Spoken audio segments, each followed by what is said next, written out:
જય શ્રી કૃષ્ણ મિત્રો, ચાલો આજે આપણે સૂકી તુવેરનું શાક બનાવીશું। આ રીતે સૂકી તુવેર હોય છે એને મેં એક વાટકી લઈને આખી રાત માટે પલાળી રાખી અને સવારે 8 સીટી કરી લીધી છે। તો તમે જોઈ શકો છો આપણી તુવેર સરસ બફાઈને તૈયાર થઈ ગઈ છે। હવે આપણે એનો વઘાર કરી લઈશું। એ માટે મેં તેલ લઈ લીધું છે। આ રીતે કઠોળના શાકમાં થોડું તેલ આગળ પડતું રાખવાનું હોય છે। હવે આપણે એમાં સૂકા લાલ મરચાં અને તમાલપત્ર ઉમેરીશું। અડધી ચમચી જીરું, અડધી ચમચી રાઈ ઉમેરીશું। એટલે આપણે એમાં ડુંગળી ઉમેરીશું, ઝીણી ચોપ કરેલી। ડુંગળીને આછા ગુલાબી રંગની થવા દઈશું।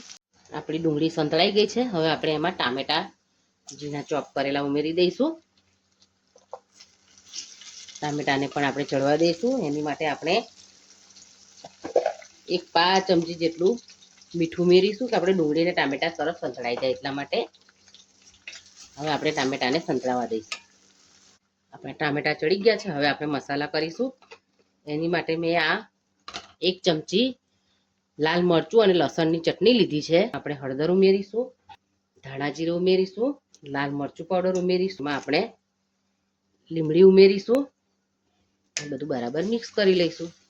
આપણા મસાલા બળી ન જાય એટલા માટે આપણે થોડું પાણી ઉમેરીશું। એમાં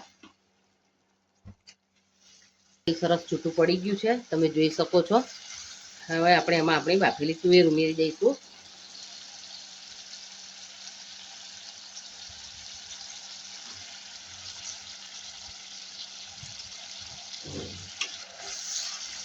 બરાબર મિક્સ કરી લઈશું।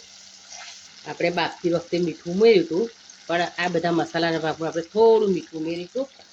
એમાં થોડું પાણી ઉમેરીશું। તુવેર બાકરાનો સ્વાદ ખાટો મીઠો સારો લાગે એટલા માટે આપણે થોડો ગોળ પણ ઉમેરી દઈશું અંદર અને મિક્સ કરી લઈશું। તો ફાઇનલી આપણું શાક તૈયાર થઈ ગયું છે। હવે આપણે એમાં લીંબુનો રસ ઉમેરી દઈશું।